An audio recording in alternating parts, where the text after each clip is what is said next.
So we're at the vet. We just picked up Paul, Snowflake, kind of across the street, and we brought him in. He's wearing the muzzle because he's in a lot of pain, so we kind of didn't know if he was going to bite or not.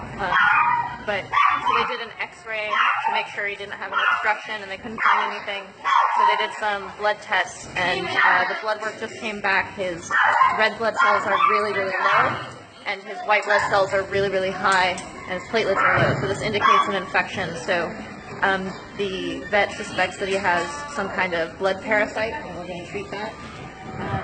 So he'll get medicine that I'll be giving him for the next week, and hopefully we'll see enough improvement to know that that is what it is. We'll check him again next week to see whether he has the improvements necessary, that the blood parasite could be what's causing the problem. And the reason he's in so much pain when he's eating is that the blood parasite can cause gastritis. So it's actually really good to have some kind of diagnosis, and thank you everyone who has been sending your well wishes and people who have sent money to help with Snowflake's care. That's actually really helpful. Oh, baby. Look at this.